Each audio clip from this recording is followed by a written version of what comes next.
Hello everyone, कैसे हैं आप सभी लोग। स्वागत है आप सभी का मेरे यूट्यूब चैनल फिजिक्स पियर में। मैं हूं आपका हैंडसम सा एंड क्यूट सा फिजिक्स टीचर अंकित सर। आप सभी तो जानते ही मुझे। तो फिलहाल के लिए हम अपने पोर्शन पे ध्यान देते हैं, है ना। हमारा पोर्शन कहाँ तक हुआ था, हमने स्टार्ट किया था सेमीकंडक्टर। हमने क्या स्टार्ट किया था, सेमीकंडक्टर। अच्छा, ये वीडियो देखने से पहले इसके पहले वाला वीडियो देखना बहुत ही ज़रूरी है, ऑब्वियस बात है, क्योंकि सारे चैप्टर्स तो फिजिक्स में इंटरलिंक्ड होते ही हैं, पर अगर चैप्टर के अंदर भी आप लेक्चर को देखेंगे वो इंटरकनेक्टेड होते हैं। अगर मैं आज पढ़ाना चाहता हूँ, आज आप मेरा वीडियो देख रहे हैं, तो इसका प्रीवियस वीडियो देख के आना बहुत ही ज़रूरी है। नहीं तो क्या होता है कि हमारा टॉपिक में जंप होता है। हाँ, रिक्वायर्ड रहेगा उतना मैं आपको बता सकता हूँ, पर वापस से उतनी ही डिटेल में वापस बताना पॉसिबल नहीं है। और आपका भी टाइम का मुझे वैल्यू है ना। मैं आपका टाइम बर्बाद नहीं करना चाहता। तो आज हम लोग क्या देखने वाले हैं, आज हम देखने वाले हैं सेमीकंडक्टर के टाइप्स देखने वाले हैं। टाइप्स ऑफ सेमीकंडक्टर में आपको दो तरीके के सेमीकंडक्टर पढ़ने होते हैं। एक होता है इंट्रिंसिक सेमीकंडक्टर, दूसरा होगा एक्सट्रिंसिक सेमीकंडक्टर। इंट्रिंसिक सेमीकंडक्टर और एक्सट्रिंसिक सेमीकंडक्टर स्टार्ट करने से पहले थोड़ा बहुत प्रीवियस लेक्चर का हम लोग देख लेते हैं, ठीक है। प्रीवियस लेक्चर में हम लोग ने क्या करा था, सेमीकंडक्टर के साथ कंडक्टर मटेरियल क्या होता है, सेमीकंडक्टर मटेरियल क्या होता है, इंसुलेटर क्या होता है, उसको थोड़ा बहुत मैंने आइडिया दे दिया था, बराबर। फिर हम लोग ने क्लासिफिकेशन ऑफ सेमीकंडक्टर भी पढ़ा था। उसमें देखा कि एलिमेंटल सेमीकंडक्टर होता है, कंपाउंड सेमीकंडक्टर होता है, और कुछ मैंने एग्जाम्पल भी दे दिए थे। फिर मैंने बताया था कि किस तरीके के क्वेश्चन उस टॉपिक में से आ सकते हैं। और एकदम लास्ट में और सबसे इंपॉर्टेंट टॉपिक हमने पढ़ा था कि एनर्जी बैंड, ठीक है। नॉर्मली बोर्स एटॉमिक मॉडल के हिसाब से एनर्जी लाइंस बनती हैं एटम के लिए, आइसोलेटेड एटम के लिए। पर्टिकुलरली अगर बोलेंगे तो आइसोलेटेड एटम के लिए एनर्जी लाइंस होती है। जैसे कि अगर कोई इलेक्ट्रॉन फर्स्ट ऑर्बिट में है तो कितनी एनर्जी होती है, फर्स्ट ऑर्बिट में कितनी एनर्जी होती है। अगर वो वीडियो देख के आए रहेंगे तो मैंने डायरेक्टली एनर्जी का वैल्यू भी बता दिया था।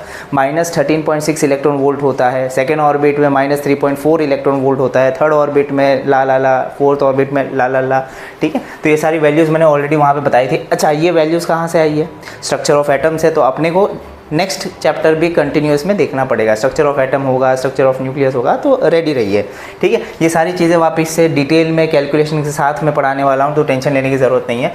आज का टॉपिक हम बताते हैं। अच्छा, लास्ट लेक्चर में एक छोटा सा टॉपिक रह गया था मेरे से। वो टॉपिक था एनर्जी बैंड के थियरी जो होती है ना, एनर्जी बैंड थियरी, उसके अकॉर्डिंग हमने क्लासिफिकेशन नहीं किया था। जैसे कि सेमीकंडक्टर, कंडक्टर और इंसुलेटर ये पढ़ तो लिया क्या होता है, पर एनर्जी बैंड के अकॉर्डिंग उसका डिफरेंसेस, डिस्टिंग्विश बिटवीन भी आपको आ सकता है, या फिर आपको पता होना चाहिए इन द बेसिस। रीज़न क्या है, रीज़न कुछ नहीं है। आप क्या कहाँ से पढ़ रहे हो, फिजिक्स स्पीयर से पढ़ रहे हो। यही एक बड़ा रीज़न है जो आपको ड्राइव करना चाहिए, फिजिक्स क्यों पढ़ना है करके, कितना पढ़ना है। अच्छा, ऐसा नहीं है कि मैं आपको आउट ऑफ सिलेबस भी पढ़ा दूंगा, ये करा दूंगा, वो करा दूंगा, ऐसा कुछ नहीं है, ठीक है। आपको सिलेबस के अंदर ही रखूँगा और वैल्यूबल चीज़ें देते रहूँगा जितना मेरे से पॉसिबल होगा।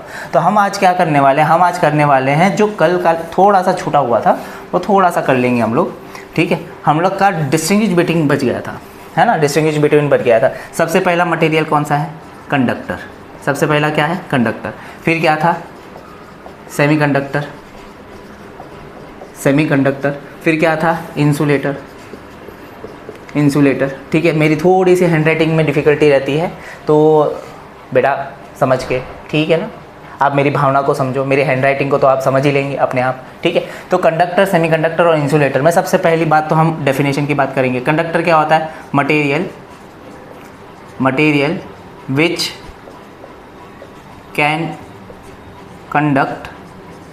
कैन कंडक्ट इलेक्ट्रिसिटी, जो इलेक्ट्रिसिटी या फिर इलेक्ट्रिकल करंट को ट्रैवल करवाए, ठीक है। ऐसे मटेरियल को हम कंडक्टर बोलते हैं। सेमीकंडक्टर क्या है,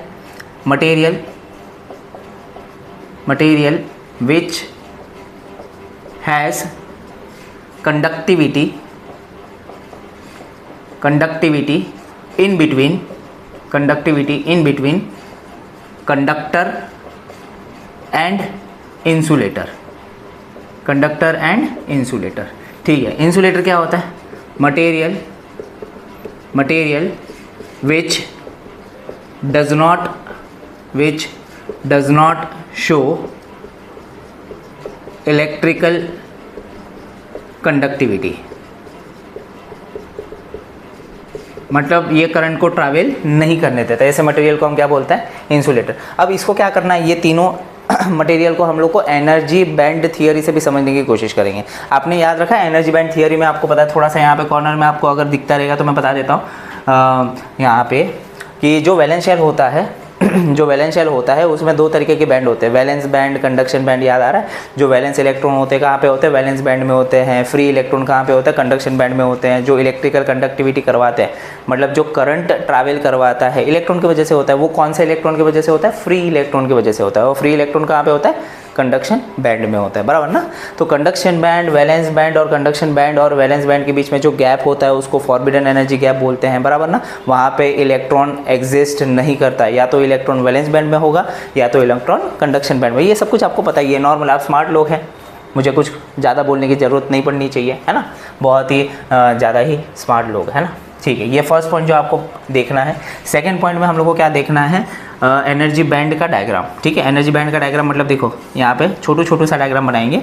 ठीक है, अब कंडक्टर्स में क्या होता है कि नीचे जो होता है वो वैलेंस बैंड होता है, बराबर ना। ये तो पता ही होना चाहिए, वी बी लिखा मतलब वैलेंस बैंड, और ऊपर जो बैंड होती है वो क्या होती है? कंडक्शन बैंड होती है। अब कंडक्टर के अंदर क्या होता है कि वैलेंस बैंड और कंडक्शन बैंड एक दूसरे को ओवरलैप करते हैं। क्या करते हैं? ओवरलैप करते हैं। कंडक्शन बैंड और वैलेंस बैंड एक दूसरे को क्या करेंगे? ओवरलैप करेंगे। ध्यान में रखना है, ये किसके अंदर? कंडक्टर में। ठीक है, इसमें क्या होता है? इसमें ये होता है सेमीकंडक्टर में कि वैलेंस बैंड और कंडक्शन बैंड के बीच में थोड़ा सा गैप हो जाता है। वैलेंस बैंड और कंडक्शन बैंड के बीच में थोड़ा सा क्या हो जाता है? गैप हो जाता है। ये दिख रहा है आपको गैप? इस गैप को क्या बोलते हैं? डेल्टा ई जी, फॉरबिडन एनर्जी गैप। क्या बोलते हैं? Forbidden energy gap. ये छोटा सा गैप होता है। उसी तरीके से यहाँ पे भी अगर हम डायग्राम बनाएंगे, यहाँ पे भी अगर मैं डायग्राम बनाऊँ एनर्जी बैंड गैप का, तो ये हो गया, ये आपका वैलेंस बैंड हो गया। नीचे वाला जो होता है वो वैलेंस बैंड होता है, ऊपर वाला क्या होता है? कंडक्शन बैंड होता है। इन दोनों के बीच में आप देखेंगे यहाँ पे डिफरेंस ज़्यादा होता है। यहाँ पे डिफरेंस क्या हो जाएगा? डेल्टा ई जी जो है, और फॉरबिडन एनर्जी गैप जो होता है वो ज़्यादा होता है। फॉरबिडन एनर्जी गैप सबसे ज़्यादा कहाँ पे होगा? इंसुलेटर में। उससे कम किस में होगा? सेमीकंडक्टर में। और यहाँ पे तो गैप है ही नहीं। अब देखो यहाँ पे गैप नहीं है, मतलब क्या है? जो वैलेंस बैंड के इलेक्ट्रॉन है वो आसानी से कहाँ पे जा सकते हैं? कंडक्शन बैंड में जा सकते हैं। वो वैलेंस बैंड से तुरंत से कहाँ पे जा सकते हैं? Conduction band. यहाँ पे उसको एक्सटर्नल एनर्जी भी सप्लाई करने की ज़रूरत नहीं है ना, यहाँ से यहाँ जाने के लिए उसको वो अपने आप जंप करेगा। यहाँ के इलेक्ट्रॉन अपने आप कहाँ पे चले जाएंगे? कंडक्शन बैंड में जाके फ्री हो गए, और फ्री इलेक्ट्रॉन क्या करते हैं? कंडक्टिविटी करवाते हैं ना, इलेक्ट्रिकल करंट पास करवाते हैं। ठीक है, तो यहाँ के इलेक्ट्रॉन आसानी से जा सकते हैं। यहाँ पर अगर आप देखेंगे थर्ड पॉइंट में लिखने जैसा है, वो है forbidden energy gap nearly equal to क्या होता है? यहाँ पे जीरो। हर किसी में जीरो होगा जरूरी नहीं है, थोड़ा बहुत अगर दिख भी जाए, पर हमारे सिलेबस के हिसाब से यहाँ पे कंडक्शन बैंड के बीच में जो डिफरेंस है फॉरबिडन एनर्जी गैप, ये अप्रॉक्सीमेटली इक्वल टू क्या हो जाता है? जीरो हो जाता है। ठीक है, अब यहाँ पे जो है सेमीकंडक्टर के लिए जो गैप होता है ईजी का गैप, ये less than equal to 3 electron volt के बराबर होता है। किसका? Less than equal to 3 electron volt. Less than equal to 3 electron volt, याद रहेगा। ठीक है, फिर इंसुलेटर में क्या हो जाता है? इंसुलेटर में जो फॉरबिडन एनर्जी गैप होता है, फॉरबिडन एनर्जी गैप जो होता है वो ग्रेटर देन 3 इलेक्ट्रॉन वोल्ट होता है। क्या होता है? ग्रेटर देन 3 इलेक्ट्रॉन वोल्ट होता है, याद रहेगा। यहाँ पे फॉरबिडन एनर्जी गैप जीरो है, यहाँ पे less than equal to 3 volt होता है, यहाँ पे ग्रेटर देन 3 इलेक्ट्रॉन वोल्ट होता है, याद रहेगा। ठीक है, एनर्जी गैप यहाँ पे दिख ही रहा है, इंसुलेटर में सबसे ज़्यादा गैप है। अगर इंसुलेटर में सबसे ज़्यादा गैप है तो वैलेंस बैंड के इलेक्ट्रॉन को कंडक्शन बैंड में जाने के लिए ज़्यादा एनर्जी लगेगा। अब ये एनर्जी आपके सराउंडिंग टेम्परेचर से भी नहीं मिल पाती। एक्स्ट्रा अगर आपने एनर्जी दिया तो उससे भी इसको एनर्जी मिलती नहीं है कि ये इलेक्ट्रॉन आसानी से यहाँ पे जा नहीं सकता। अगर ये इलेक्ट्रॉन फ्री नहीं हो पा रहा है तो कंडक्टिविटी होगा क्या? नहीं होगा भाई। क्या लिखा हुआ है? Does not show electrical conductivity. समझ में आई बात? क्योंकि वो गैप ही ज़्यादा है, वो गैप है ना, हम लोग कंप्लीट नहीं कर पा रहे किसी भी तरीके से। ठीक है, अगर मैं एग्जाम्पल दे दूँ, यहाँ पर एग्जाम्पल देंगे कंडक्टर का, अगर एग्जाम्पल देंगे क्या होता है मैंने पहले भी बता दिया है, सिल्वर, मेटल और दूसरा होता है कॉपर। ये बेस्ट एग्जांपल होते हैं कंडक्टर के। ठीक है, यहाँ पे भी मैंने एग्जांपल दिया था, यहाँ पे मैंने एग्जांपल दिया था सिलिकॉन। क्या एग्जांपल दिया था? सिलिकॉन। और दूसरा दिया था जर्मेनियम। ठीक है, सिलिकॉन का अगर फॉरबिडन एनर्जी गैप देखेंगे, फॉरबिडन एनर्जी गैप होता है 1.1 इलेक्ट्रॉन वोल्ट। रटना पड़ेगा, ये रटना पड़ेगा, क्योंकि बहुत सारे न्यूमेरिकल्स में ये काम में आ जाएगा। जब भी मैं आपके नीट के क्वेश्चन और जेई के क्वेश्चन इस टॉपिक पे कराऊंगा ना, तभी ये वैल्यूज़ आपको डायरेक्टली याद होनी चाहिए। अगर आपको डायरेक्टली याद है तो फ़ायदे में रहेंगे, है ना।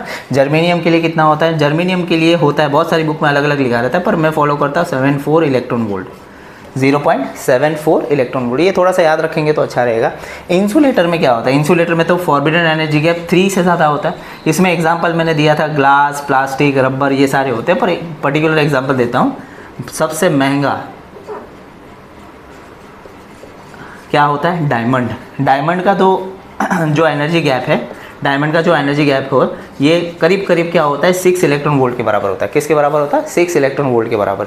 तो इतने पॉइंट है जो मैंने आपको बता दिए ये सारी चीज़ें, ठीक है। अब क्या हुआ कि ये जो वैलेंस बैंड के इलेक्ट्रॉन है वो आसानी से यहाँ पे जंप कर लेते हैं कंडक्टर के अंदर। यहाँ पे क्या करना पड़ेगा आपको? ये गैप को फिल करना पड़ेगा, मतलब आपको यहाँ के इलेक्ट्रॉन को थोड़ा सा एनर्जी, किसके बराबर? इलेक्ट्रॉन फॉरबिडन एनर्जी गैप के बराबर आपको एनर्जी सप्लाई करना पड़ेगा। उतना एनर्जी आप इलेक्ट्रॉन को दे दे तो यहाँ के इलेक्ट्रॉन यहाँ पे जंप करके चले जाएंगे, है ना। तो ठीक है, यहाँ के इलेक्ट्रॉन को अगर मुझे जंप करना है तो रूम टेम्परेचर पे काम बन जाती है ना। रूम टेम्परेचर पे क्या होता है कि सिलिकॉन और जर्मेनियम के इलेक्ट्रॉन जो होते हैं, वैलेंस बैंड के इलेक्ट्रॉन, थोड़े बहुत इलेक्ट्रॉन कहाँ पे चले जाते हैं? ऐसा नहीं कि मैं बोल रहा हूँ कि सारे इलेक्ट्रॉन जा रहे हैं, थोड़े बहुत कंडीशन है। वो कंडीशन हम लोग देखेंगे इंट्रिंसिक सेमीकंडक्टर और एक्सट्रिंसिक सेमीकंडक्टर में, वहाँ पे बहुत बढ़िया तरीके से हम एक्सप्लेन करेंगे। इन शॉर्ट क्या है कि यहाँ के इलेक्ट्रॉन यहाँ पे जा सकते हैं रूम टेम्परेचर पे, ठीक है। सराउंडिंग टेम्परेचर का, थर्मल एनर्जी का यूज़ करके ये इलेक्ट्रॉन कहाँ पे जंप कर सकते हैं? वैलेंस बैंड से कंडक्शन बैंड में जा सकते हैं, कोई प्रॉब्लम नहीं होनी चाहिए। और ये इलेक्ट्रॉन तो भाई साहब सराउंडिंग में कितना भी टेम्परेचर बढ़ा दो, है ना, एक्सटर्नली अगर आपने हीट कर दिया मटेरियल को तो मटेरियल अपनी प्रॉपर्टी चेंज कर देगा। हम तो करना चाहते हैं, एनर्जी देना चाहते थे, पर ये एनर्जी ये इसका दुरुपयोग नहीं बोल सकते, दूसरे काम में उपयोग कर रहा है। क्या हो जाएगा? दूसरे काम में उपयोग कर रहा है। क्लियर हुआ? तो ये हो गया डिफरेंस, ठीक है। सेमीकंडक्टर, कंडक्टर और इंसुलेटर के बीच में डिफरेंस हो गया। छोटा सा टॉपिक था, लास्ट लेक्चर में हमारा बचा हुआ था, तो यहाँ पे मैंने डिटेल में आपको बता दिया, ठीक है। ये चीज़ समझने के लिए प्रीवियस लेक्चर देखना आपका बहुत ही ज़्यादा ज़रूरी है। तो मेरे ख्याल से आप इसका स्क्रीनशॉट भी ले सकते हैं या फिर पॉज करके नोट डाउन भी कर सकते हैं, आपकी मर्ज़ी है। बहुत अच्छे के तरीके से लिखा हुआ है ना, कुछ ज़्यादा ही अच्छा प्रेजेंटेशन बना दिया, ठीक है ना। ये पॉइंट वाइज लिखा है, 2 मार्क का क्वेश्चन आया तो 4 पॉइंट इधर, 4 पॉइंट इधर और 4 पॉइंट इधर आपको दिखाई दे रहा है। कोई टेंशन लेने की ज़रूरत नहीं है। हटा दूँ फटाक से? हाँ, थोड़ा सा मेरे को पसीना आ रहा है, थोड़ा सा पसीना आ रहा है, कोई नहीं, आपके लिए कुछ भी। स्टार्ट करें? ठीक है, स्टार्ट कर लेते हैं। नेक्स्ट टॉपिक जो आज का हमारा है वो है टाइप ऑफ सेमीकंडक्टर। आज क्या पढ़ना है? Type of semiconductor. थोड़ा सा ध्यान से, जो फर्स्ट वाला मैं आपको बता दूंगा बहुत ही ध्यान से देखना है, उसके बाद वाले आपको ईजी हो जाएंगे। कहने का मतलब ये है कि अगर आप फर्स्ट वाला देखेंगे तो बाकी सारे क्या हो जाएंगे आपके लिए? ईजी हो जाएंगे। तो नेक्स्ट हमें टॉपिक लगाना है वो है type of semiconductor.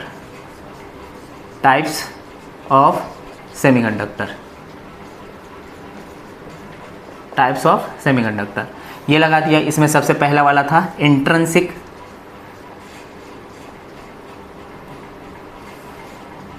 Semiconductor. Intrinsic semiconductor, intrinsic semiconductor रटते जाने का, ठीक है, रटने वाला है। देखो ये पूरा चैप्टर डाटा का चैप्टर है, ठीक है। इसमें लॉजिक वगैरह लगाना, जैसा ज़्यादा इतना लॉजिक लगाना नहीं। अगर आपके बाद एक बार इन्फॉर्मेशन आया तो उसके बाद आप लॉजिक लगाओ क्वेश्चन सॉल्व करने के लिए, वो इम्पोर्टेंट है। पर फिलहाल के लिए आपको तो डाटा मिल रहा है, डाटा बनाते जाओ, दिमाग में स्टोर करते जाओ, और क्या कर सकते हैं, नोट्स बनाते जाओ, सारी चीज़ें होती जाएगी। इंट्रिंसिक सेमीकंडक्टर, इंट्रिंसिक सेमीकंडक्टर को हम प्योर सेमीकंडक्टर भी बोलते हैं। क्या बोलते हैं? प्योर सेमीकंडक्टर, प्योर सेमीकंडक्टर, ठीक है। अब प्योर सेमीकंडक्टर में आपने एग्जांपल लेना है। फर्स्ट पॉइंट, हम पॉइंट नोट करते जाओ, साथ साथ में पॉइंट नोट करते जाओ, ठीक है। मैं लिखते जाऊंगा, पॉइंट नोट करते जाएंगे, बीच में मैं आपको पॉज दूंगा, पॉज लेके नोट डाउन कर सकते हैं। फर्स्ट पॉइंट लिखना है। अब प्योर सेमीकंडक्टर तो यहाँ पे प्योर एलिमेंट यूज़ करने पड़ेंगे, ठीक है। अब प्योर एलिमेंट में सबसे पहला एलिमेंट है सिलिकॉन, और सिलिकॉन का जो एटॉमिक नंबर होता है वो होता है क्या? कितना? जल्दी फटाफट 14। कितना होता है? 14 होता है ना? पक्का 100%? ठीक है, ओके। जर्मेनियम जो होता है, जर्मेनियम का कितना होता है? Z = 32 होता है। क्या होता है? 32, याद रहेगा, ठीक है। अब 14 का बताओ मेरे को, एटॉमिक नंबर इसका 14 है। 14 का बताओ, इसका इलेक्ट्रॉनिक कॉन्फ़िगरेशन लिख सकते हैं? इलेक्ट्रॉनिक कॉन्फ़िगरेशन लिखो, कितना होता है? 1s2, 2s2, 2p6, ये 10 हो गए। 3s2, 3p2 ही बचे ना। अब देखो आउटर मोस्ट शेल में कितने हैं? आउटर मोस्ट शेल में 4 वैलेंस इलेक्ट्रॉन है, 4 वैलेंस इलेक्ट्रॉन, 4 वैलेंस इलेक्ट्रॉन है, ठीक है। इसका बताओ, इसका थोड़ा सा नीचे लिखेंगे, जर्मेनियम का थोड़ा सा नीचे लिख देते हैं। हाँ बोली, कुछ नहीं, बराबर से होगा। जर्मेनियम का क्या होता है? 32 होता है। इलेक्ट्रॉनिक कॉन्फ़िगरेशन क्या बनेगा? अब ये सारी केमिस्ट्री में बात आती है भाई, ये सारा तो इलेक्ट्रॉनिक कॉन्फ़िगरेशन किस तरीके से कैसे लिखते हैं, कितना ये होता है, इसके किसके बाद क्या आता है, वो सब शेल ये सब पता रहेगा केमिस्ट्री में।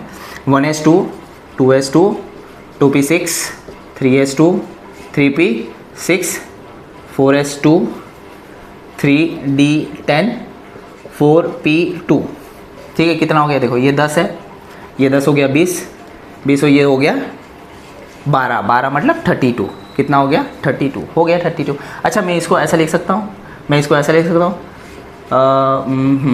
लिख सकते हैं ना। देखो आउटर मोस्ट शेल मतलब 4 और 4, आउटर मोस्ट शेल में आपको कितना वैलेंस इलेक्ट्रॉन दिख रहा है, 4 वैलेंस इलेक्ट्रॉन दिखा रहे हैं।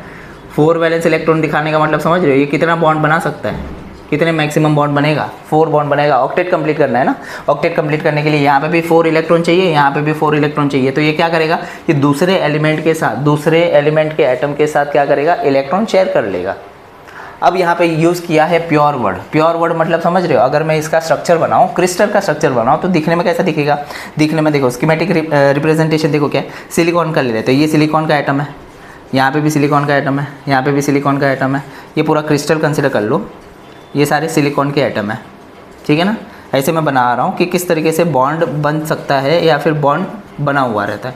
ये सारे सिलिकॉन के एटम है। अब ये सिलिकॉन के एटम के आसपास जो वैलेंस इलेक्ट्रॉन है वो 4 है, वो क्या करेगा, यहाँ पे एक शेयरिंग कर लेगा, यहाँ पे एक रहेगा शेयरिंग कर लेगा, यहाँ पे शेयरिंग कर लेगा, यहाँ पे शेयरिंग कर लेगा। तो एक 4 तो खुद के थे और 4 उसने क्या कर लिए, उधार ले लिए, उधार मतलब शेयर कर लिए, उधार लेना नहीं बोल सकते, उसने शेयर कर लिया, ठीक है। तो ऑक्टेट कंप्लीट ना। सेम तरीके से इसने भी कितने 4 बॉन्ड बनाते हुए दिख रहे हैं, ये इसने भी शेयर कर लिया, इसने भी 4 बॉन्ड बना लिया, इसने भी 4 बॉन्ड बना लिया, इसने भी 4 बॉन्ड, सब ने क्या कर दिया, 4 बॉन्ड बना लिए, है ना। ये सब का आप देखेंगे 4 इलेक्ट्रॉन ऑक्टेट कंप्लीट करने के लिए, ऑक्टेट कंप्लीट करने के लिए क्या करेंगे, सब ने 4 बॉन्ड बना दिए, है ना, 4 अब देखो सब किसी का भी देख लो, ये है इसके खुद के 4 थे और उसने 4 क्या कर लिए, शेयर करके ले लिए, तो ऑक्टेट कंप्लीट हो गया, ये स्टेबल है। अब हुआ क्या कि ये जो स्ट्रक्चर है, ये जो स्ट्रक्चर है वो एब्सोल्यूट 0 टेम्परेचर पे दिखता है। कब दिखता है, एब्सोल्यूट 0 टेम्परेचर पे दिखेगा, ठीक है। एब्सोल्यूट 0 टेम्परेचर मतलब 0 केल्विन पे ये दिखता है, ठीक है। रूम टेम्परेचर पे ये स्ट्रक्चर नहीं रहेगा। रूम टेम्परेचर पे क्या होता है कि रूम टेम्परेचर पे आपको पता है थर्मल एनर्जी अवेलेबल रहती है, थर्मल एनर्जी अवेलेबल रहती है तो कहानी चेंज हो जाती है यहाँ पे, ठीक है। तो इतना नोट डाउन कीजिए फटाक से, जल्दी से इतना नोट डाउन कीजिए। तो फर्स्ट पॉइंट में आपको क्या लिखना है, ये सब कुछ लिखना है फटाक से। हो गया ना, छाप दिया, ठीक है, ओके। रफ करूँ, कर दे रहा हूँ, रफ कर ही दिया, चलो हटाओ। इतना तो हम लिख ही सकते हैं पॉज करके, ठीक है। नोट्स बनाते जाओ बनते जाएगा क्वेश्चन। सेकेंड पॉइंट जो आपको याद रखना है, सेकेंड पॉइंट में वही वाली कहानी है, एट एब्सोल्यूट ज़ीरो टेम्परेचर मतलब 0 केल्विन पे क्या होता है, और all valence electron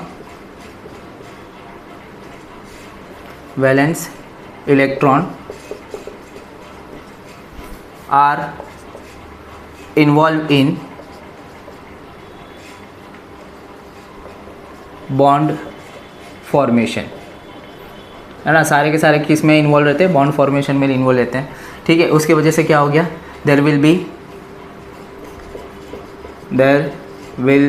B no free electrons,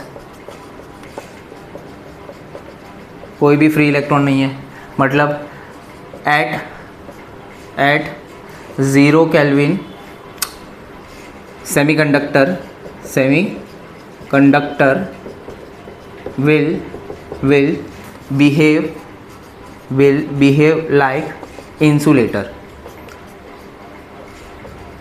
will behave like insulator, बराबर ना। कोई भी फ्री इलेक्ट्रॉन है ही नहीं, अगर फ्री इलेक्ट्रॉन नहीं है तो इलेक्ट्रिसिटी कंडक्ट कर सकते हैं क्या, नहीं कर सकते। अगर इलेक्ट्रिसिटी कंडक्ट नहीं कर सकते तो भाई साहब कैसे बिहेव करेगा, वो इंसुलेटर की तरह बिहेव करेगा, बराबर ना। कैसे बिहेव करेगा, इंसुलेटर की तरह बिहेव करेगा, याद रहेगा, ठीक है ना, ओके। नेक्स्ट में देखो क्या है, थोड़ा सा टेम्परेचर बढ़ा देते हैं, एट रूम टेम्परेचर मतलब कितना, टी का वैल्यू कितना हो जाएगा, 27 डिग्री सेल्सियस के आसपास, या फिर हम इसको बोल सकते हैं केल्विन में कितना बोल सकते हैं, 300 केल्विन के आसपास मान लो। At room temperature some of the covalent bond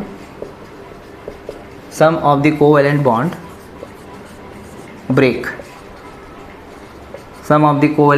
breaks, ठीक है। कोवैलेंट बॉन्ड ब्रेक होना स्टार्ट हो जाता है ड्यू टू सराउंडिंग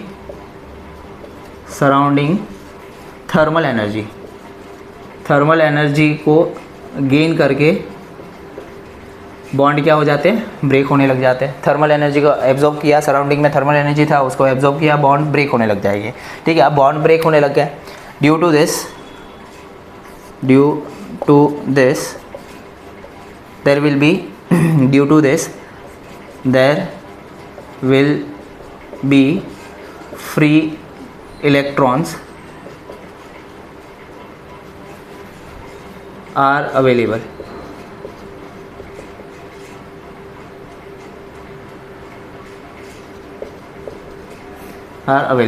ठीक है, फ्री इलेक्ट्रॉन्स आर अवेलेबल। अब ये फ्री इलेक्ट्रॉन्स कैसे अवेलेबल रहेगा, इसका स्कीमेटिक डायग्राम देखो क्या हो जाएगा। थोड़ा सा अगर आपको यहाँ पे दिख रहा है, ठीक है, यहाँ पे सिलिकॉन है, यहाँ पे सिलिकॉन है, ये सिलिकॉन के एटम है। ठीक है, हम लोग सिर्फ सिलिकॉन का देखेंगे, जर्मेनियम का अपने आप इमेजिन कर सकते हैं। ये सारे क्या थे, इनिशियली ये सब ने क्या बना के रखा था, बॉन्ड बना के रखा था। इनिशियली क्या किया था इसने, बॉन्ड बना के रखा था, बराबर ना। कोई भी इलेक्ट्रॉन यहाँ पे फ्री था क्या, नहीं था। कोई भी इलेक्ट्रॉन यहाँ पे फ्री नहीं था, यहाँ पे सब ने क्या करके रखा था, बॉन्ड बना के रखा था। तो ये इनिशियली ऐसा था। ठीक है, ये सिलिकॉन है, ये भी सिलिकॉन है, ये भी सिलिकॉन है, ये सारे कौन है, प्योर है ना, ये प्योर सेमीकंडक्टर है। तो सारे के सारे कौन होंगे, सिलिकॉन और। ठीक है, अब हुआ क्या कि रूम टेम्परेचर पे क्या हुआ, क्योंकि कोवैलेंट बॉन्ड ब्रेक होने लग गए। सराउंडिंग थर्मल एनर्जी का यूज़ करके कोवैलेंट बॉन्ड क्या हुआ, ब्रेक होने लग गया। अब जैसे कोवैलेंट बॉन्ड ब्रेक हुआ, ये बॉन्ड किससे बना था, एक यहाँ पे इलेक्ट्रॉन था, एक यहाँ पे इलेक्ट्रॉन था। जैसे ये बॉन्ड ब्रेक हुआ, इलेक्ट्रॉन फ्री हो गया, तो यहाँ का इलेक्ट्रॉन फ्री हो गया। ये जो फ्री इलेक्ट्रॉन था, ये जो फ्री थोड़ा सा कलर चेंज कर देता हूँ ताकि अच्छे से दिखे आपको। ठीक है, ये जो इलेक्ट्रॉन फ्री हुआ है ना, बॉन्ड ब्रेक हुआ, ये इलेक्ट्रॉन क्या हो गया, फ्री हो गया। ये जो इलेक्ट्रॉन फ्री हुआ है इसको हम बोलते हैं thermally generated free electron, thermally generated free electron. ठीक है, क्या आपको मेरी आवाज़ आ रही है, क्या मेरा हैंडसम सा मुंह दिख रहा है ऐसे क्वेश्चन नहीं पूछने चाहिए। क्या आपको ये समझ में आ रहा है, ये ठीक क्वेश्चन पूछा ना मैंने, ओके ठीक है। मेरे पसीने पे ध्यान मत दो। अब यहाँ पे नीचे कमेंट करेंगे, सर जिस कपड़े से आप बोर्ड साफ़ करते हैं उस कपड़े से आप मुंह भी साफ़ करते क्या, हाँ करते हैं क्या करें, टीचर है, आदत से मजबूर। अब अलग से कपड़ा ढूंढने जाएंगे, बिना मतलब का टाइम वेस्ट होगा। ठीक है, स्टार्ट। अब ये समझ में आया, यहाँ पे इलेक्ट्रॉन क्या हो गया, फ्री हो। अच्छा मुझे यहाँ पे एक चीज़ बताओ, इलेक्ट्रॉन यहाँ से गायब हो गया, अगर इलेक्ट्रॉन ने अपनी जगह छोड़ी तो वहाँ पे कुछ वैकेंसी जैसा दिख रहा है, एक वैकेंसी क्रिएट कर दिया। आपने देखा रहेगा ना, कंपनी में कोई बंदा काम कर रहा है, कंपनी में से अपनी कोई पोस्ट छोड़ के कोई बंदा चले जाए तो वहाँ पे क्या बन जाती है, वैकेंसी बन जाती है ना। तो वो वैकेंसी जो होती है, यहाँ पे इलेक्ट्रॉन छोड़ दिया ना, ये इलेक्ट्रॉन अपनी जगह छोड़ दिया, तो वहाँ पर क्या बन जाती है, एक वैकेंसी बनती है। क्या बनती है, सॉरी बच्चों, सॉरी, थोड़ी सी तबीयत की प्रॉब्लम है। वैलेंसी, ठीक है, ये जो वैलेंसी होती है ना, ये जो वैलेंसी है इसको हम क्या बोलते हैं, होल बोलते हैं। क्या बोलते हैं, होल। और ये पॉजिटिव चार्ज होता है, ये क्या होता है, ये क्या होता है, पॉजिटिव चार्ज होता है। ठीक है, इलेक्ट्रॉन तो पता ही है ना, नेगेटिव चार्ज होता है, ये क्या होगा, पॉजिटिव चार्ज होगा। यहाँ तक क्लियर हुआ, ठीक है, ओके। टिप दिया, जल्दी से पॉज करके लिखो फटाक से, मस्त हैंडराइटिंग के साथ मैंने लिख रहा हूँ। ठीक है, थोड़ी बहुत इंग्लिश ऊपर नीचे हो सकती है, ग्रामेटिकल मिस्टेक कोई नहीं निकालेगा। कमेंट बॉक्स ओपन है, तो ऐसा नहीं कि कुछ भी छाप दो वहाँ पे, है ना। भावनाएं समझो यार, टीचर की भावनाएं समझा जाता है, इंग्लिश थोड़ी ना समझा जाती है, ऊपर से फिजिक्स टीचर। और हमारा तो इंग्लिश आपको जानता ही है, बहुत ही ख़तरनाक है ना। यहाँ तक समझ में आया, मतलब क्या है कि रूम टेम्परेचर पे कुछ इलेक्ट्रॉन अवेलेबल है हमारे पास, है ना, रूम टेम्परेचर पे कुछ इलेक्ट्रॉन अवेलेबल है। अब हुआ क्या अब ये जो मैंने स्कीमेटिक डायग्राम मैंने बनाया है, उसको अगर मैं इस तरीके से डायग्राम बनाऊँ, किस तरीके से डायग्राम बनाऊँगा, ये देखो, ये वाला डायग्राम पता है, ये वैलेंस बैंड था, याद आ रहा है, यहाँ पे क्या था, कंडक्शन बैंड था, याद आ रहा है, ठीक है, और बीच में क्या था, फॉरबिडन एनर्जी गैप था, याद आ रहा है, ये हो गया फॉरबिडन एनर्जी गैप। ठीक है, इलेक्ट्रॉन पहले कहाँ पे होते हैं, इलेक्ट्रॉन इनिशियली कहाँ पे होते हैं, वैलेंस बैंड में होते हैं। अब क्या हुआ कि सराउंडिंग की थर्मल एनर्जी इसने गेन की, और इसमें से कुछ इलेक्ट्रॉन कहाँ पे चले जाएंगे, ऐसा नहीं कि सारे, ठीक है, गिवन डाटा के हिसाब से 10⁻29 एटम्स में 10⁻29 एटम्स में एक कोवैलेंट बॉन्ड ब्रेक होता है बच्चा। ठीक है, तो इतने सारे बॉन्ड में से एक ही कोवैलेंट बॉन्ड ब्रेक हो रहा है, तो बहुत ही डेंजर सिचुएशन चल रही है यहाँ पे। तो सराउंडिंग मीडियम में मतलब एक ही इलेक्ट्रॉन यहाँ से गायब हो जाएगा और यहाँ पे चला है। अब जहाँ से इलेक्ट्रॉन गायब हुआ है वहाँ पे एक वैकेंसी बनती है, वो वैकेंसी कहाँ पे बनती है, उसको क्या बोलते हैं, होल बोलते हैं। अच्छा एक चीज़ नोटिस किया, ये जो होल होगा वो हमेशा कहाँ पे होगा, वैलेंस बैंड में होगा। तो होल हमेशा क्या आता है, always always present in valence band, always present in valence band, always present in valence band, याद रहेगा। तो ये चीज़ वही सेम पॉइंट में आप इंक्लूड कर सकते, कोई प्रॉब्लम नहीं है, नेक्स्ट बनाने की ज़रूरत नहीं है। यहाँ तक क्लियर हुआ? ठीक है, चलो नेक्स्ट पॉइंट देख लेते हैं। हटा दूँ ना? ठीक है, चलो नेक्स्ट वाला देखो। नेक्स्ट पॉइंट में थोड़ा सा दिखाएंगे।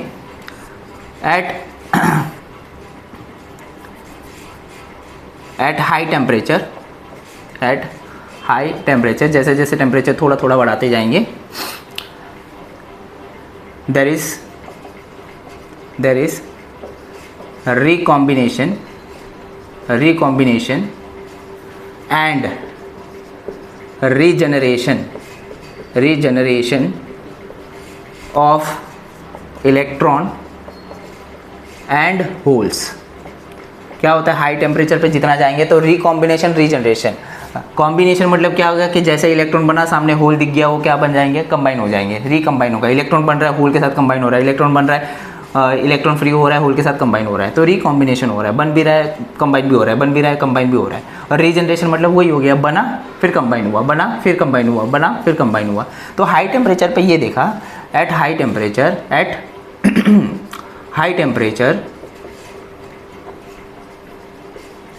regeneration is more compared to recombination। ठीक है, रीजनरेशन और रिकॉम्बिनेशन में कौन ज़्यादा होता है, हाई टेम्परेचर पे रीजनरेशन ज़्यादा होता है ऑफ इलेक्ट्रॉन एंड होल्स। ठीक है, ये याद रखना। आगे क्या याद रखना है, अब देखो जैसे बॉन्ड ब्रेक होगा तो इलेक्ट्रॉन फ्री होगा। तो इलेक्ट्रॉन फ्री होने के बाद वहाँ पे क्या बन रहा था, वैकेंसी बन रहा था। तो जितने इलेक्ट्रॉन फ्री होंगे उतने नंबर ऑफ होल्स भी बनेंगे, बराबर ना। जितने इलेक्ट्रॉन फ्री होंगे उतना होल्स भी बनेगा। तो यहाँ पे ऐसा लिख सकते हैं, क्या लिख सकते हैं, number of electron is equal to number of holes. मतलब Ne मतलब इलेक्ट्रॉन का number is equal to NH मतलब होल का, Ne is equal to NH। और इंट्रिंसिक सेमीकंडक्टर के लिए ये इक्वल होता है Ni के। अब बोलेंगे सर ये Ni नया टर्म कहाँ से आया, Ni मतलब क्या होता है, देखो Ne मतलब समझ में आया, नंबर ऑफ इलेक्ट्रॉन, NH मतलब समझ में आया, नंबर ऑफ होल्स। Ni का मतलब होता है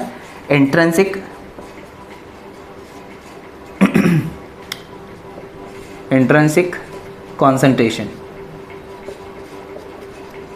ये वर्ड यूज़ करते हैं, इंट्रिंसिक कॉन्सेंट्रेशन, या फिर बहुत सारी बुक में ये भी लिखा रहता है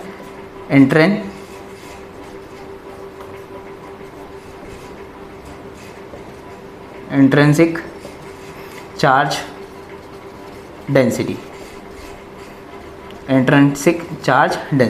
ठीक है, डेंसिटी मतलब पता है ना, यहाँ पे डेंसिटी का मतलब होता है चार्ज बाय वॉल्यूम, यहाँ पे चार्ज डेंसिटी का मतलब होता है चार्ज बाय वॉल्यूम।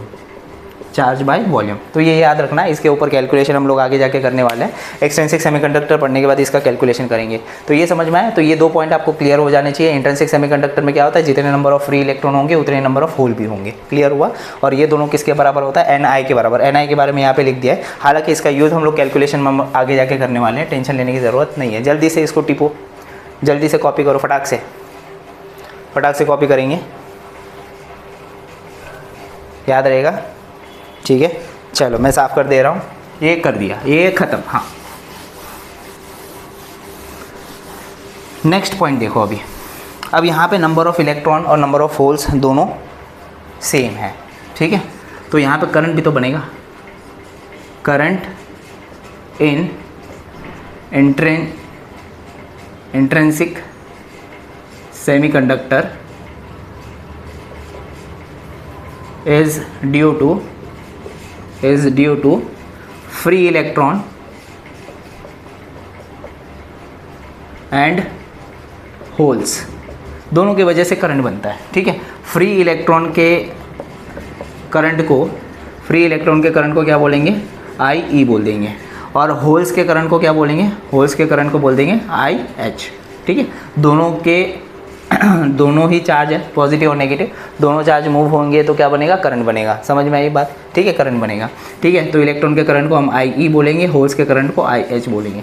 तो हमें तो नेट करंट चाहिए ना, पूरे सेमीकंडक्टर का करंट चाहिए। तो कैसे, देखो यहाँ पे थोड़ा सा मैंने डायग्राम बनाना है, थोड़ा सा बच्चा थोड़ा साइन कर ले, थोड़ा साइन कर ले, बार बार एक ही डायग्राम बनाया है, ठीक है। ये देखो यहाँ पे वैलेंस बैंड है, ठीक है, वैलेंस बैंड है। यहाँ पे क्या होता है, कंडक्शन बैंड होता है, ठीक है। ये क्या होता है, कंडक्शन बैंड होता है, और दोनों के बीच में क्या होता है, एनर्जी गैप होता है, ठीक है, जिसको हम क्या बोलते हैं, forbidden energy gap.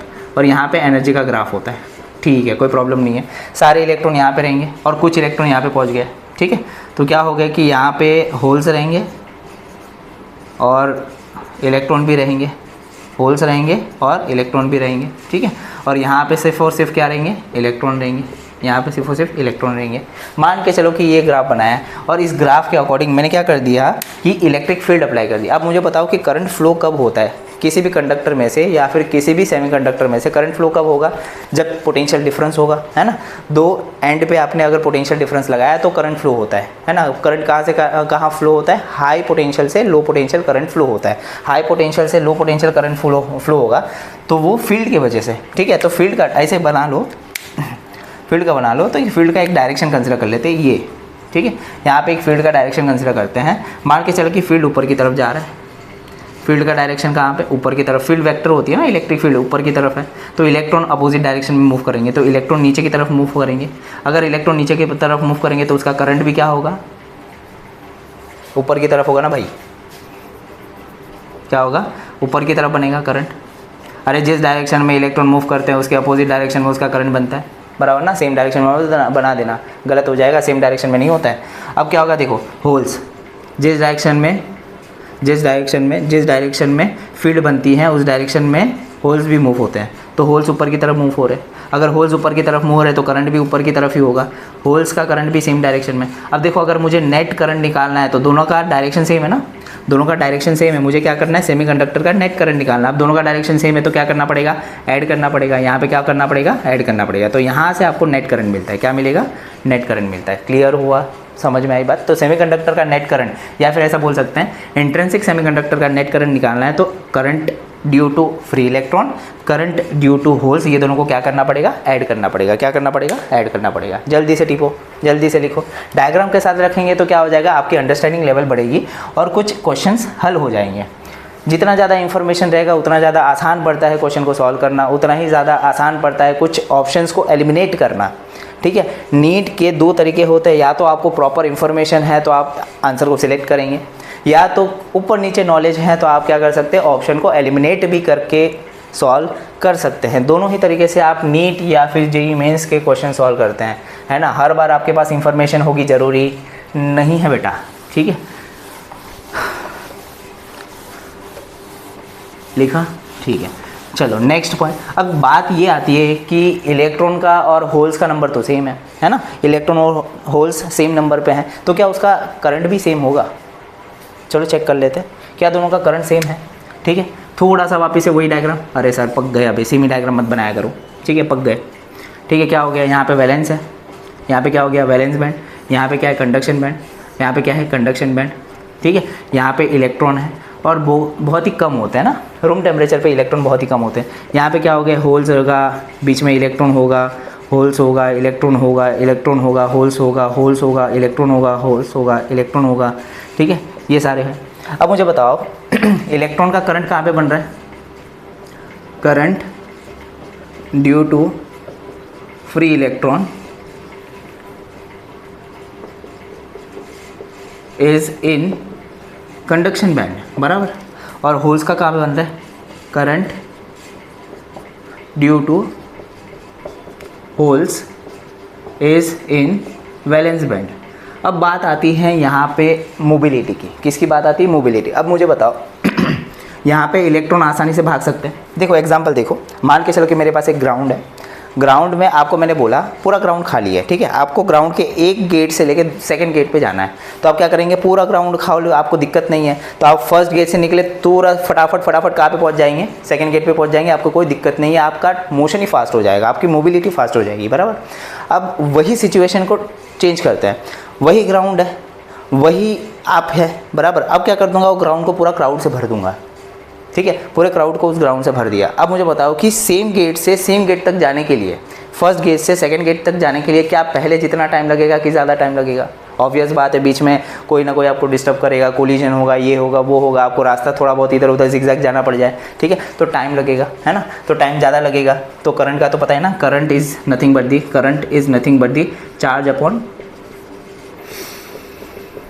Time, charge upon time. तो चार्ज तो सेम ही है, टाइम ज़्यादा लग रहा है, टाइम ज़्यादा है तो करंट क्या हो जाएगा, टाइम अगर इंक्रीज़ हो गया तो करंट क्या हो जाएगा, डिक्रीज़ हो जाएगा। तो होल्स का करंट डिक्रीज़ होता है ड्यू टू मोबिलिटी, ठीक है। तो इलेक्ट्रॉन यहाँ पे लिख देता हूँ, charge current due to electron is greater than current due to holes, due to mobility of electron in conduction band, ठीक है। कंडक्शन बैंड में इलेक्ट्रॉन की मोबिलिटी ज़्यादा होती है, इसके लिए उसका करंट ज़्यादा बन जाता है। लॉजिक समझ में आया? तो कभी भी बोलना कि यहाँ पे करंट इलेक्ट्रॉन का और होल का सेम नहीं होता बेटा, सेम होता ही नहीं है। क्या होता है, इलेक्ट्रॉन का ज़्यादा होता है, होल का कम होता है। यहाँ तक क्लियर हुआ? तो ये बेसिक सा एग्जाम्पल आपको आ सकता है, एक बेसिक सा क्वेश्चन अलग से पूछ ले कहीं पे एंट्रेंस में दिख जाए आपको, ठीक है। अभी तक तो नहीं दिखा है हालांकि, पर मैंने बता दिया। जल्दी से लिखो, जल्दी से लिख दो, ठीक है ना। चलो साफ कर दे रहा हूँ।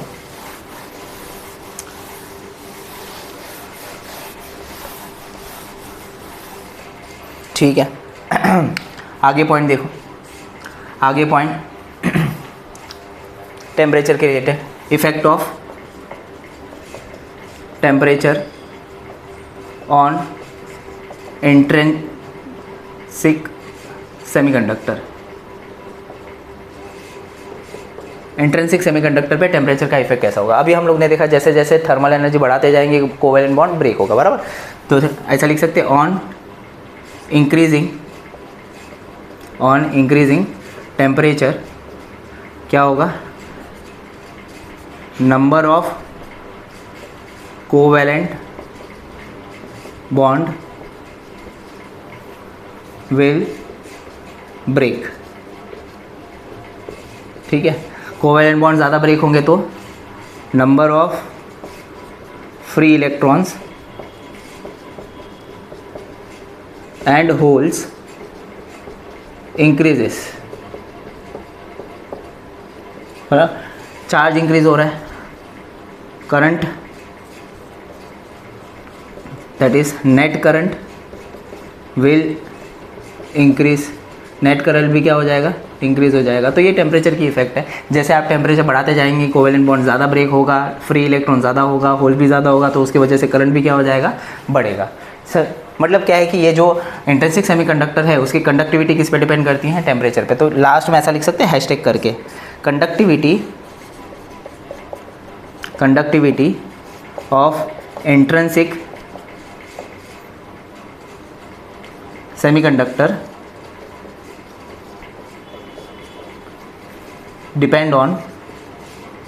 Depends on temperature.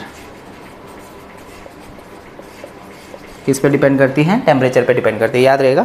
तो इतने पॉइंट जो है आपको इंट्रिंसिक सेमीकंडक्टर में याद रखनी चाहिए, ठीक है। इतना काफ़ी हो गया, काफ़ी से भी ज़्यादा हो गया, इतना तो पता होना चाहिए, पॉइंट वाइज मैंने बताते गया, ठीक है।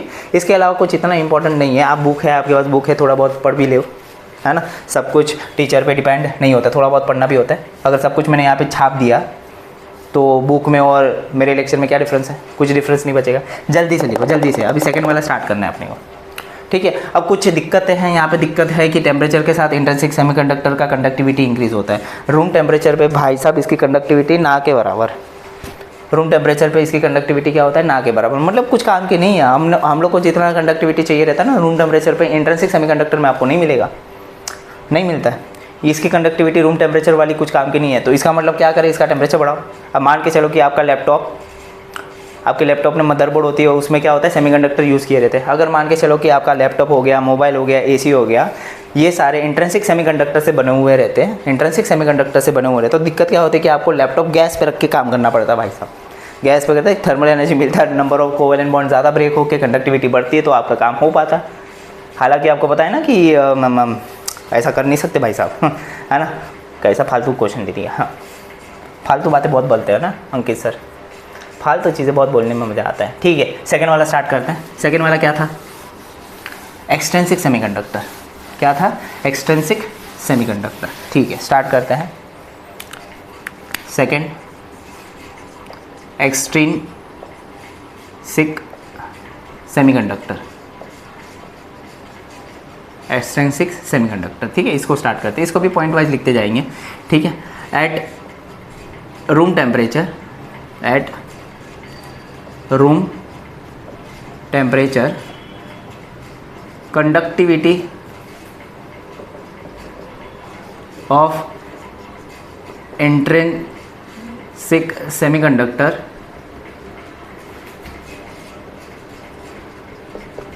is very, और एक बार लिख देते हैं, very poor, बहुत ही कम होती है। ठीक है, तो क्या करेंगे? To increase conductivity we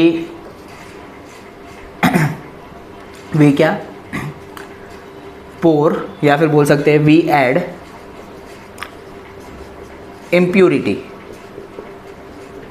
in intrinsic semiconductor।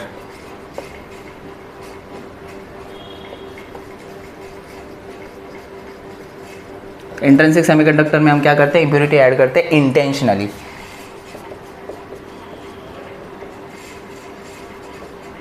Intentionally हम क्या करते हैं? ऐड करते हैं। ठीक है, अब हमने ये देखा कि अगर मैं इम्प्योरिटी ऐड करता हूँ, on adding impurity the conductivity of intrinsic semiconductor increases significantly।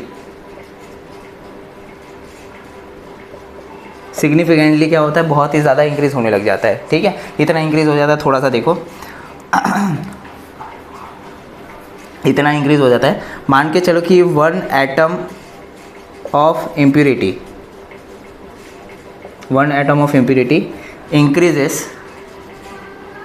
increases 16 times conductivity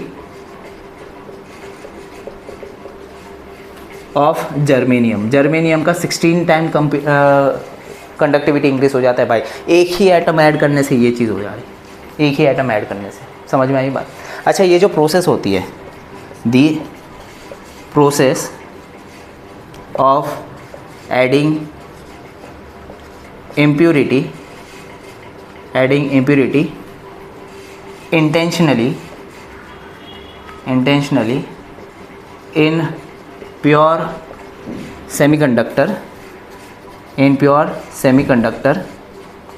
is called doping. क्या बोलते हैं इसको? डोपिंग बोलते हैं। क्या बोलते हैं? डोपिंग बोलते हैं। भाई साहब, ये 1 मार्क का डेफिनेशन आ जाता है। ठीक है, आप इंटेंशनली इम्प्योरिटी ऐड करते हो कंडक्टिविटी बढ़ाने के लिए, उस प्रोसेस को क्या बोलते हैं? डोपिंग बोलते हैं। क्या बोलते हैं? डोपिंग बोलते हैं। अब ये डोपिंग कौन से इम्प्योरिटी का होगा, उसके तरफ से अलग से क्लासिफिकेशन आ जाएगा। N type semiconductor, P type semiconductor आपने पढ़ा होगा। ठीक है, हम लोग देख लेंगे। तो ये डोपिंग समझ में आया? ठीक है, ये डोपिंग क्या करती है? कंडक्टिविटी इंक्रीज कर देती है। ठीक है, तो नेक्स्ट पॉइंट जो है, जल्दी से लिखो फटाक से। ठीक है, छोटे छोटे पॉइंट, याद रखने वाले पॉइंट है ना? हो गया। ठीक है, नेक्स्ट देखो। Next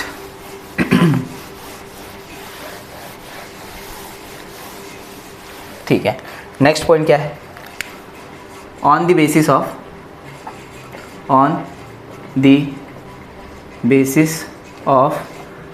impurity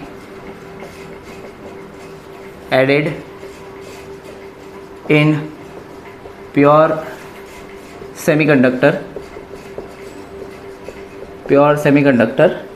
there is two types of extrinsic semiconductor ठीक है। दो टाइप के सेमीकंडक्टर बन जाते हैं एक्सट्रिंसिक सेमीकंडक्टर। एक होता है एन टाइप सेमीकंडक्टर और दूसरा होता है P type semiconductor. N type semiconductor, P type semiconductor, ठीक है। अब एन टाइप सेमीकंडक्टर कौन सी इम्प्योरिटी ऐड करने की वजह से बनता है? N type semiconductor pentavalent impurity add करने की वजह से बनता है, ठीक है। N type pentavalent impurity add करने की वजह। अब देखो पेंटावैलेंट मतलब ऐसा एलिमेंट है जिसके वैलेंस शेल में 5 इलेक्ट्रॉन है। कितने हैं? 5 इलेक्ट्रॉन। उसमें से 4 इलेक्ट्रॉन क्या करेगा? सिलिकॉन के साथ 4 बॉन्ड बना लेगा, बराबर है। और एक इलेक्ट्रॉन एक्स्ट्रा बच गया, ठीक है। एक एक्स्ट्रा बढ़ गया, वो इलेक्ट्रॉन नेगेटिव चार्ज ज़्यादा हो गया तो उसको एन टाइप बोल देंगे। एन टाइप मतलब negative type semiconductor, P type मतलब पॉजिटिव टाइप सेमीकंडक्टर, ठीक है। तो इसके पास क्या हो गया? 4 तो बॉन्ड बना देंगे, 4 क्या करेंगे? बॉन्ड बना देंगे। और बचा एक इलेक्ट्रॉन, वो क्या करेगा? फ्री होके कंडक्टिविटी करवाएगा। पी टाइप सेमीकंडक्टर कब बनता है? पी टाइप सेमीकंडक्टर बनता है ट्राईवैलेंट इम्प्योरिटी की वजह से, ट्राईवैलेंट इम्प्योरिटी की वजह से। अब पेंटावैलेंट इम्प्योरिटी और ट्राईवैलेंट इम्प्योरिटी कौन सी होती है वो रटनी पड़ेगी, ठीक है। वो तो एकदम आसान है, पेंटावैलेंट इम्प्योरिटी और दूसरा क्या है? Trivalent impurity, trivalent impurity. अब ये पेंटावैलेंट इम्प्योरिटी में आपको देखना है phosphorus, arsenic, antimony. Phosphorus, arsenic, antimony, phosphorus, arsenic, antimony, ठीक है। ट्राईवैलेंट में बोरोन, इंडियम एंड क्या?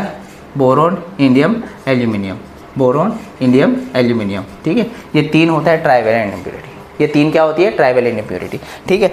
अब ये इम्प्योरिटी बेसिस पे हमने क्या बना दिए? 2 टाइप के सेमीकंडक्टर बना दिए। अब ये 2 टाइप के सेमीकंडक्टर में डिटेल में हम लोग को जाना पड़ेगा कहाँ पे? अलग से हम लोग नेक्स्ट लेक्चर में, आपको पता ही चल गया। नेक्स्ट लेक्चर में हम लोग क्या करने वाले? एन टाइप सेमीकंडक्टर को अलग से पढ़ेंगे, पॉइंट वाइज मैं डिक्टेट करा दूंगा।